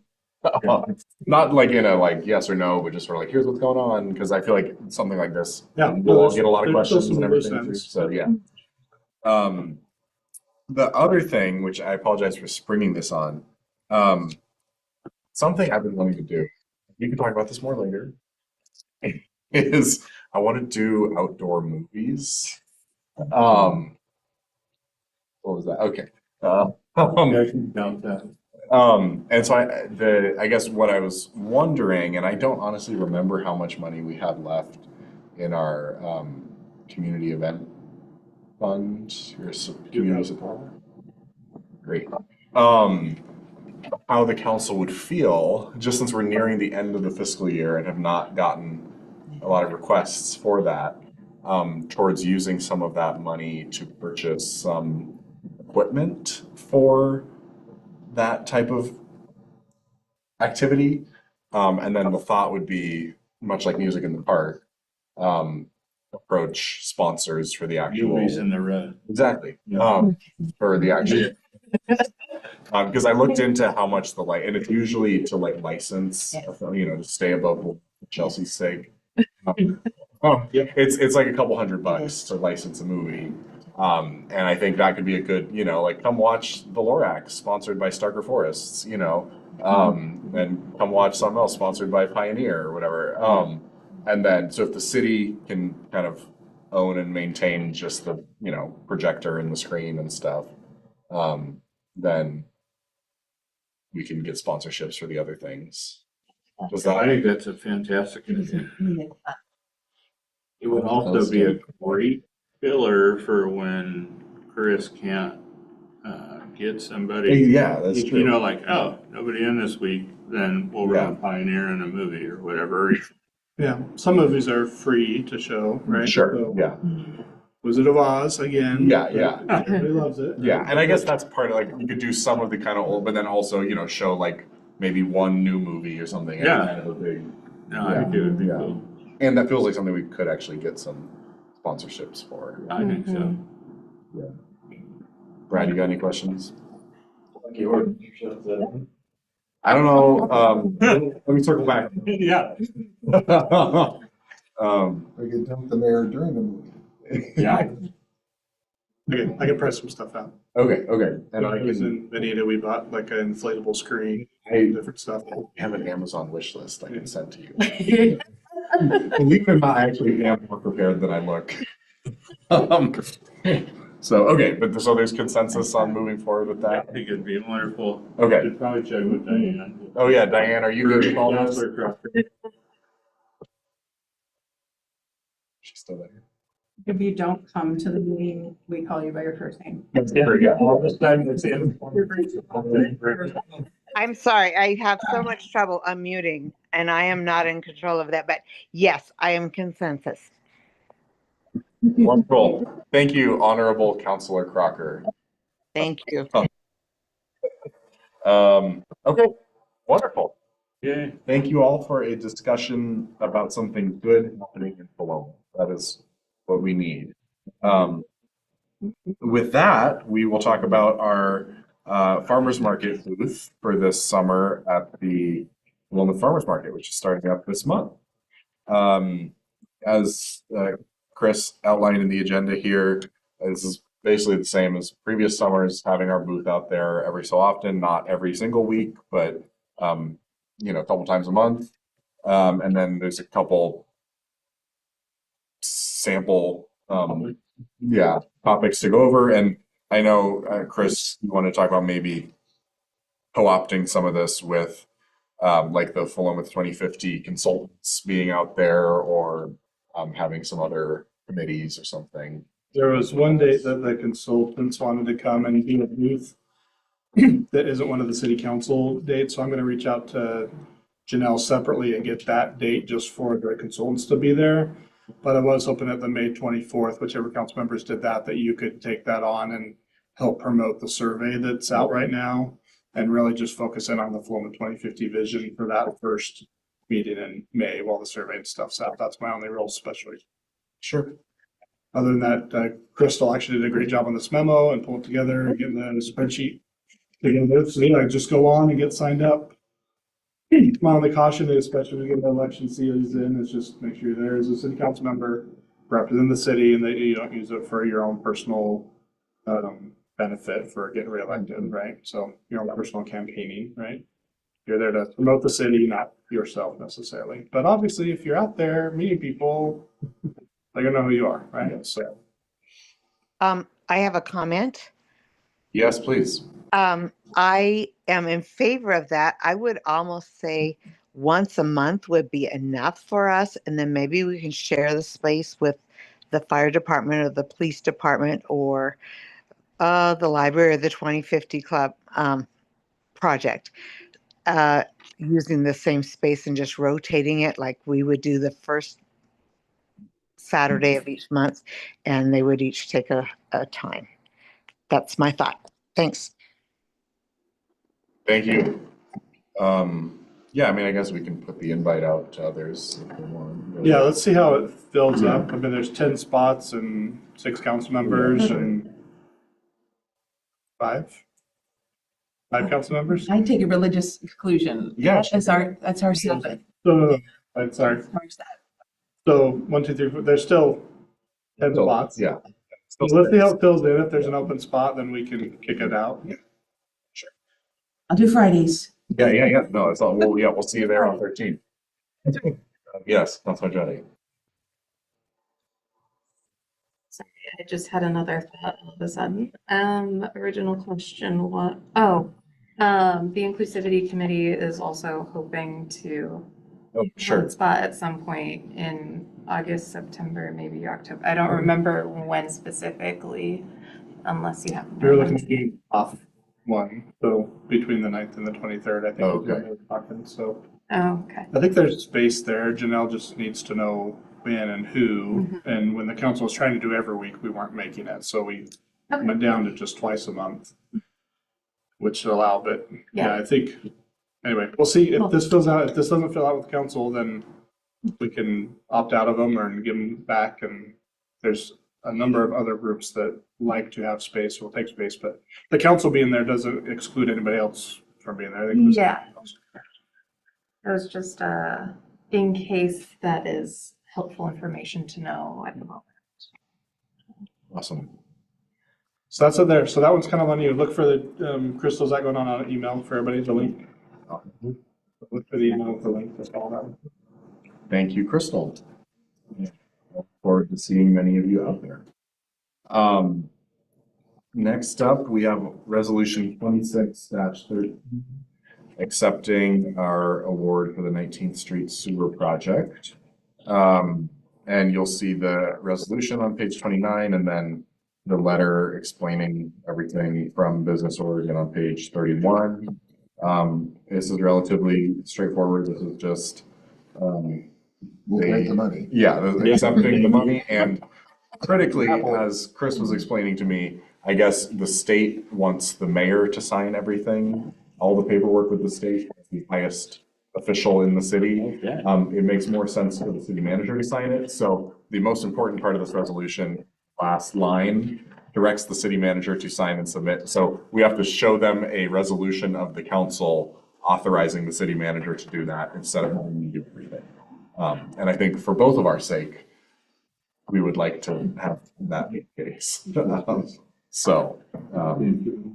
Yes, and obviously Chris will keep me and us in the loop on everything, but. There won't be a lot to do. It says on the time frame. They're not going to sell these bonds till the spring. We're not putting anything in the budget until next year. So we won't even start engineering for this until July of next year. And we'll do the engineering through the fall, winter, be ready to go out with an RFP, with January, February for construction in 2028, summer of 2028. So once we get this in and these initial intake forms in, we're kind of just going to sit on our hands for a little while. But they do want the intake forms by Friday, so we'll get those submitted. Let's see. Okay, I guess, Councilor Salson. I move that we approve resolution 26-13 as presented. Second that. Okay, it's been moved by Councilor Salsa, seconded by Councilor Irwin to approve resolution 26-13 as presented. That's accepting an Oregon Lottery revenue bond proceeds direct legislative award of $2,650,000 for the North 19th Street Sewer Infrastructure for Housing Production Project, and authorizing the city manager to sign and submit all acceptance documents on behalf of the city.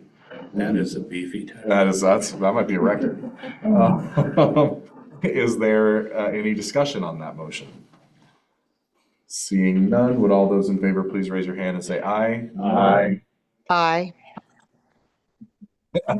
Passes unanimously. Thank you all very much. And with that, in almost record time, we are here at our management report. Chris, I don't know if you want to walk us through any highlights or. They're all highlights because it's bullet points. So you're right, my bad. Walk us through them. Yeah, so 20th and Main, we're working through that contract. Should be able to be back to you next month. Hopefully with an approved purchase agreement with the strings. Philoma 2050, and a lot of other, again, the public survey is out right now. whoever's at the market on the 24th is going to help promote it. There's been some outreach to all of the participating organizations to try to get it out in their newsletters and everything. My heart was really warmed when I saw the one come out from PYAC, had our poster, had the link to the survey. I was like, this is exactly what we wanted. So, and PYAC has a huge distribution list, right? So that was great. And we're encouraging our other partners that are participating to do the same. Public art, artists have been contracted. Should see some installations by June, July. I don't know we'll have all of them there. We'll have some. The intent was to do some, to have them there and ready by the time Sip and Stroll comes through. So they've got something to look at as they're staggering down the street. That's cute. Give them a point to focus on. Yeah. The 2.65 million we just talked about, and there's the dates I just told you. The Transportation Safety Action Plan. I got a little bit behind. We were supposed to have a meeting last week. We weren't quite ready for it, so we'll be meeting at the end of this month. Like I said, we've got kind of the short list of projects at this point, potential solutions. That's going to go through the task force, which is ODOT and Benton County and Public Works and Engineering and all that. And then they'll do some public outreach at that point. That's when it gets revealed to the public and we start getting some feedback and stuff. So that project is progressing nicely. 14th Main, working on the request for proposals on that project. Again, that should be able to come back to you by June. We're shooting for tonight, but need more time. So that'll come back next month. Music in the Park. Chelsea, you want to speak to Music in the Park and actually we'll take the next couple? Sure. I do want to highlight that for all of our concerts except for the first school concert, which just a heads up to everyone, this may be the last year of the school concert. We've all been trying to make it happen, but we're going to look at some other ways maybe to support the schools next year, but we're already talking about that. But for the other concerts between Maxtivity, the Philomath Library, and Benton County Museums, they're going to have free family activities at every concert, which is huge because we have a lot of music in the park concerts compared to some other small cities. So I just really want to thank all the organizations. They really stepped up. I know it's a strain on them with staffing and budgets, and just want to point that out. The flower baskets are supposed to be up around May 15th, May 18th, somewhere in there. So you're going to see more of them this year, and they're already twice as big as they ever got last year after our little mishap of getting put on the wrong list, the non-municipal list last year with our baskets. So that's exciting. We still have a few volunteer openings to water baskets, but we're doing pretty well. We've got a lot of volunteers. Thank you, Mr. Mayor, for coming in and filling some of those up recently. We are currently hiring our seasonal park workers, so we have some applicants there. And I can just take police to officers are doing training. We actually also have our chief and one of our sergeants over at a training kind of conference in Pendleton this week. So that's great. The radar signs have been ordered. I think they might have even landed here. I think most of them are here. I heard. Most parts are here. Yes, and right, and the chief and operations supervisor, Gary Black, are currently working to get placement approvals for those. So we're making some leeway on getting those placed, which is great. We also want to point out that the department received an award for Organization Advocate Group of the Year at the Oregon DUII Conference. And in addition, Benton County also recognized the department for participation in Crime Victims' Rights Week ceremony for supporting victims' rights in Benton County. So the first one that I mentioned there, that's a big deal. They have been doing the DUI program. Our police department, of course, has been part of that. Sergeant Bowers has been part of helping initiate that and keep that going, in addition to other law enforcement agencies in the area. So we're really proud of them for that achievement. Finance, Chris, anything highlighted there? On the finance side, I mentioned budget underway, so budget meeting Wednesday. Hopefully that's not a surprise to anybody. We'll be going through, we are gonna have a hearing to take public comment period, specific to, well, we'll have a hearing on state shared revenue, which we're required to do. But then I'll also have a public comment period for comments specific to the city services fee. There's some social media that went out today. We'll probably get it out again Wednesday as a reminder for folks to know that they can take that time both this week and then 2 weeks from now, the second meeting, to provide some testimony specific to the city services fee. So we've got that going out. I mentioned we've got a one-stop schedule. That's where we meet with Business Oregon, Department of Ag. There's a couple of other state agencies that will sometimes fund water projects. So we've just submitted that this week, and we'll be setting up a date with them to sit down and talk about the financing that we will need to fund the balance, the outstanding balance of the water treatment plant. And then audit season's kind of begun already as well. It's right in the middle of budget season. We're gonna start the audit. We'll circle back to. Yeah. We did also add an informational page on the website about the city services fees. So if you get questions, you can direct people to the website. And just remind folks that when they comment on social media, that's not the same as following some of our, submitting a public comment for the record. So we do have that information on our social media posts and the webpage that here's how you would provide that, but it's just a good reminder to folks that if they want to do that, the steps are on the website. Thank you. Yeah. And then on the public works side, so we are past the contestant period. And so we've started negotiations on the contract. By we, I mean Public Works and the engineer, so I haven't seen a version of that yet, but I assume I will tomorrow or Wednesday the latest. Hoping to get into an agreement on that contract this week, get a pre-construction meeting scheduled, and hopefully get them going before the end of the week or early next week at the latest. So that's moving forward.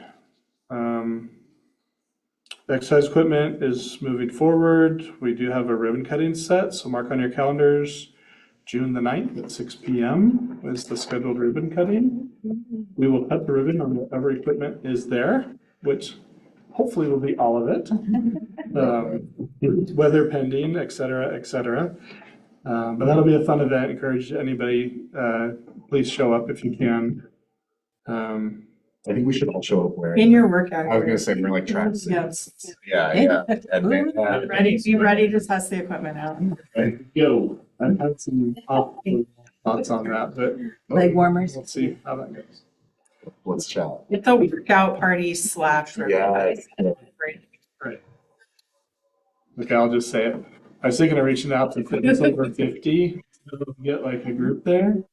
But then I also thought it's like, they might be discouraging people to go to fitness over 50 and go into the park to work out instead. Like, they might lose customers because our equipment is so good. You're right. So I'm like, I like the way you we'll think. do that. But I may still reach out and see if they want to maybe provide some people to do like instructions or like how-to demonstrations. I guess we'll see. It'll be fun. A fun time will be had by all.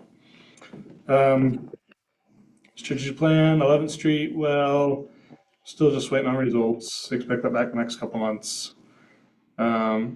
I think we haven't talked through that a whole lot, but once that ASR report comes back,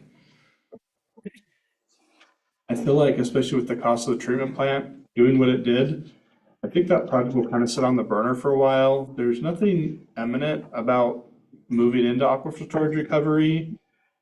It would have some positive effects and potentially removing the amount of reliance we have on the Marys River during the hot summer months for a month or two. So there's still benefits of it. I just think with the cost of moving forward that while we're still paying off the debt on a treatment plant, it just seems like let's focus our dollars and our attention on getting the debt paid off. If we have some extra water money, let's pay the debt off earlier, rather than kind of dive into this additional water source project. So we'll get the report back. If the report comes back, says the aquifer is horrible here, it's not gonna work at 11th Street, then we kind of don't have a path forward anyway, other than spend a lot more money to try to find other areas in town where the aquifer is better, where we either own the property, can buy the property. It just gets very expensive if 11th Street doesn't work as a well. Because the aquifer, if it does come back positive, I would still argue that there's no big rush to move into there, and I just don't think it's a good use of water funds to keep chasing down that hole when we've got a brand new plant that we're trying to get operational and try to get paid off. So we'll kind of probably sunset that effort here until we kind of hear otherwise, or we get to a point where we're feeling like our use of the Marys River has gotten to such where we're looking at having to, cut people's use back or do some other stuff that's pretty drastic, then maybe chase that a little bit more and look at it. But I would anticipate that once we get this report in, we'll share it with the council, and my recommendation at that point is going to be to let it rest for a bit. Will the report include any kind of cost estimates, or is it just purely? Theirs won't, but we can get cost estimates from engineers based on the reports. We can go that far. Because I'd be curious, Yeah, it'd be good. $100,000, $100,000, like I have. Never bought. Yeah. I was really big on this like 3 years ago when we were starting, because it does seem like just being a good steward. Oh, yeah, I mean, I love the idea, but With the costs associated and everything else, it's just kind of pick where we're gonna land. Yeah, and I mean, I think even if we don't do it right now, having the report is still good for however far down the road we end up doing it. The next one, strategic plan priority with the cameras.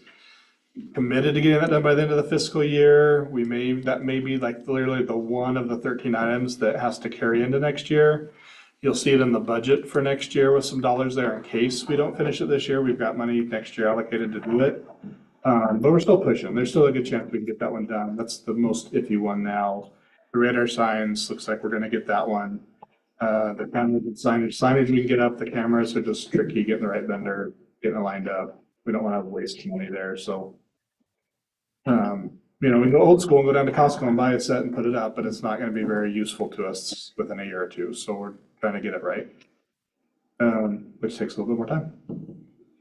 12th Street, they started construction today, so you'll start seeing impacts on 11th and 12th between Main and Applegate. If you haven't seen all the equipment yet, it's like awesome if you're a 5-year-old kid driving down the street, tractors everywhere. It's really, really cool.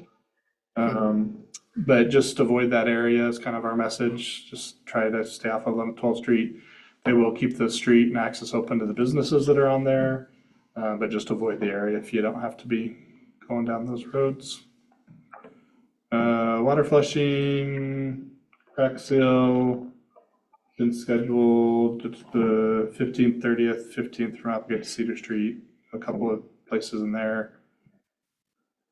And we talked to Eric already. I didn't say while Eric was here, but good employee. 30 years is amazing, no matter the job, but especially a public works job is hard on your body. Takes a lot. And he's been a good resource. And personally, he has got a smile all the time. I've always appreciated Eric being able to come into the office and talk to me when things aren't going so well. He was very open and candid, and I've always appreciated that. To get things fixed and get things moving in the right direction again. And he's been kind of the go-to leader of that group for a while now. And a couple of years ago, we were able to move positions. Like when we came back with the salary survey, there was opportunity to bump a step up and to increase that. And we actually formed a new senior public works position. I'm getting the exact title wrong. But we kind of created that position with hopes that he would grow into it and take the opportunity to take that position. And he has. He's really stepped up into there. So he's making a little bit of money than it was before, but he's really is kind of more officially taken that lead position. So when Gary's not there, he is the person in charge and run the crew and take care of all this stuff. And even when Gary is there, he's still out in the field running stuff, answering questions, training, just expanding his wealth of knowledge. So kudos to Eric, and I would just say kudos to the city for having a long-term employee, keeping somebody long. I mean, we always say in the HR world, you want to hire to retire, right? You want to hire people that are going to retire with you. And in situations like Eric, we've done that. And honestly, all of our public works crew has been there for a while now. So we're very fortunate doing things right. I think it just looks good on the city to have long-term employees like that. So just wanted to voice that. That's not a credit to me. That's a credit to Gary and to Kevin and the rest of the crew down there, and mostly to Eric for working with an employer for years. So that's awesome. Very, very awesome. I'm really proud of that. Yeah. I didn't want to overshadow when Eric was getting his presentation, but I just think it's important for you to hear from my perspective. It's really a pretty awesome thing. So. Yeah, it's amazing. What from mine, I think it's really cool. And another thing that I'll brag to people about our city. Good. You got guys that work for Yeah. Yeah. And not just like one guy. Like I feel like yeah, we got we've had several employees that have been with us for. Yeah. Definitely over 10 and several over 20. And yeah. How long was Any Ruth? questions on Bill and Sue? How long was Ruth post here? She was at 28 years, I think. Wow. Any questions on that or any questions on anything else that we didn't cover? Try to be very thorough, but I know we sometimes skip over things a little bit. Do we have a time limit? I was just online for the music in the park. Do we have a time limit when the calendar of artists will be listed? Oh, yeah, we did a full revamp of the Music in the Park page. Check it out. The calendar invites everything on it. It's got all the activities, pictures of the band. Crystal helped, Crystal, she helped make my vision a reality. So, yeah, I know, yeah, so Awesome. The last thing I'll add, Mayor, if I can, just one more thing, and it's a little premature and I didn't bring it. If you do a search, if you're writing down seemylegacy.com or just do See My Legacy Philomath, the city's purchased a new platform, a website that you can go to that is really focused on volunteer opportunities, sponsorship opportunities, buying a memory bench in honor of somebody. We're using it. Staff's done a great job of getting the Heritage Tree Program on there.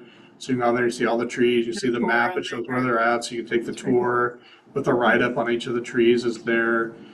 We would do similar things with like a memorial bench. If somebody wanted to buy a memorial bench in one of the parks, they could go onto this site, select where they want the bench to be, pay the fee, enter in all the information about their mother, their daughter, whoever, write it all up, and it all goes on the site, right? Everybody goes there. You can get a little QR code, goes on the bench. People go to sit on the bench instead of saying in memory of whoever. Then it says, oh, that's nice. Who is that? They actually hit the QR code and it'll take the website and tells all about the bench, right? And why it was donated, who it was donated by. So there's lots of things we can do. So we're trying to work on a little bit of partnerships like the cemetery. We've got Public Works eventually working on future areas within our parks for park benches. If you want to donate a tree, we've got those opportunities. But it's also a platform we've opened up to the rest of the community to be able to guys to help spread the word on activities and things going on. So like PYC's got the big carnival coming up. It was too soon to be able to utilize the platform, but like next year with their big carnival, they could put that on there as well, and they could solicit donations for the auction, the silent auction. They could solicit sponsorships. They could sell tickets on the platform. There's a lot of things that it can do for other organizations as well. And there's no additional cost. There's no limit to the number of organizations who use it. The downside with all of that is that it's kind of one shared administrative platform. So if somebody's buying tickets for a PYC event, any of the administrators on there could go in there and look at that information. They don't have access to the funds. They don't see how much money, but they could see like number of tickets and who was buying tickets and that type of information. And some of the community organizations felt a little uneasy with that openness of the backside of the platform. It's not the public facing side, but on the backside. So there was a little bit of reluctancy to jump right on both feet, but I think as the city continues to build it out and put more and more things on there, the hope is that it'll be a place that the community will go to look for opportunities to volunteer, opportunities to serve, opportunities, all those types of things. So I don't think it's going to be the platform everybody uses, but it's one more way that we're trying to get the word out. I think what it offers most of all is it's the one-stop shop kind of thing where you might go there to, like our flower basket program is on there, so you can sponsor a flower basket. While you're doing that, you might have gotten the link to go there to buy a flower basket. While you're there, you see that PYC for Little League sponsors. You're like, oh, well, my business could sponsor a Little League team, so you do that, and then you see that there's a marathon happening during the frolic. Like, oh, I could do that as well. So it's just everything's kind of there and organized in a way that as it grows out, it does become a place where like things that are happening in Philomath, you can sign up for, register for, sponsor, et cetera, et cetera. That's the big picture. If we get there, we don't get there right now. We've got, I think, 3 or 4 different campaigns on there, and we're just going to let it keep growing. So if you have ideas of things that'd be cool to be on there, if you have any other thoughts, feel free to share those with staff. We're just kind of building it out over the next year or two. That's really awesome. I completely forgot that you had mentioned that at some point before. Out of curiosity, for those who might be interested in using the platform, do they just call City Hall, or is there a form they fill out? What does that look like? Yeah, just reach out to me or Chelsea at this point, and we can get you set up with an account, like an administrative account, and get through it. It's really easy if you're not taking any money or anything. If you're gonna do money, then we'd also get money from your account, and money will go into your account every week. Like, the city's not gonna process all the payments unless it's a city campaign. But in the example PYC was using, if they're gonna do their event, they could set up their own bank account, their own fund. Everything goes through, the platform uses Stripe. So everything goes through the Stripe account with See My Legacy. And at the end of the week, they send a check to each organization that's had money come through for their campaigns during that week. So it works out really slick. Tickets and all that kind of stuff are there. You can no charge or with a charge. So yeah, just reach out to me or Chelsea directly. We can get you set up. Sounds great. Thank you. Yep. And we do little tutorials. It's pretty intuitive, but we can kind of help you walk through stuff too. I think it's going to be a cool platform. I don't want to go over too much on it, but I think it'll be cool. I think it can be a very useful tool for the community. Oh, Okay. out of curiosity, do you want to put the medallions on there? Yeah, we're gonna do the public art on there Yeah. as well. But we are kind of still working through the art committee, so we're bringing that on as part of Yeah, that. there's a whole history with the medallions. Yeah. And there's, the artists that we work with had these beautiful write-ups about Yep. the forest or the fauna. Yeah, And, we're gonna and get on. we want to get all that information there because we talked about doing like a full, We thought about the brochure. kiosk. you have at the kiosk and the Yeah. wind and blow and the, so we're trying to figure out the best way to digitize that. So it's a great platform for some. Thank you very much. Just before we move into the other reports, or I guess this is information and correspondence actually, so I'm skipping ahead. Never mind. What reports do we have? Anything? Yes. Just to refresh your memory and give you some more information about the Benton County Historical Society's 75th anniversary party, Saturday, May 30th, noon to 6. And it's going to be 1950s themed. Some special attractions they have listed on their website: live music on an outdoor stage by Big Fur, wine provided by Cardwell Hill Cellars, food trucks on site, Good Grounds Coffee, Groovy Blends, acai bowls, and Sabor Tamales. There's a classic car show, museum exhibits open all day, 1950s nostalgic games, including hula hoops, paint by numbers, and lawn games. And it's completely free. And so they're looking for sponsors and such. So, yeah, anyway, it's going to be awesome. And hope to see you there. The 2050 consultants are also going to be tabling there with their futuristic Jetsons theme, which is a little bit after the 50s. And then also, the museum will have some of the images for the concept of what the the expansion for, and like ADA upgrades and stuff that they have for the Philomath Museum. So, yeah, exciting. Amazing. Anyone else have any updates from your roles?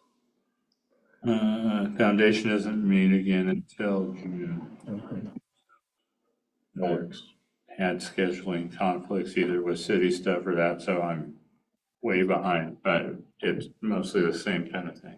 Okay. Anyway. Anything else? Same thing, the Council of Governments meets on Thursday, so the updates just yet. Okay. Then information and correspondence.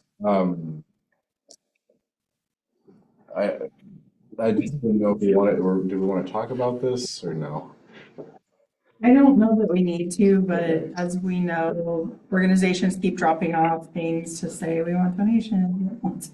And we haven't talked about that subject Right, yet and having right. a solidified plan. But because they bring it and they drop it off and Yeah. ask for the city council to weigh in, we're just putting them in the packet. So it's really more of an awareness, like when we put the 4-H. Yeah. letter in the packet. Yes. I just think it's a good reminder that we should probably prioritize having that, like developing the program for community funding and stuff. Don't know if it'll start in finance and admin or with staff or the, It's a priority for the city council for 26, 27. So That's right. I forgot what we had asked. So that's kind of why we're putting them in there. short study committee meeting agenda topics. Just because I know we also got a request for the Historical Museum. Society. Sure, it's like, yeah. And then I was just curious, I know we normally have full connection ridership in the packet. Do you know if we have that? So New typically gives us that information, is on extended leave, so we Oh. get that. Yeah. Okay. We'll double it up next time. Okay. And I only asked because someone specifically asked me about full connection ridership this weekend. So I was like, oh, well, I'll just check the packet. And I was like, oh, just kidding. So, okay.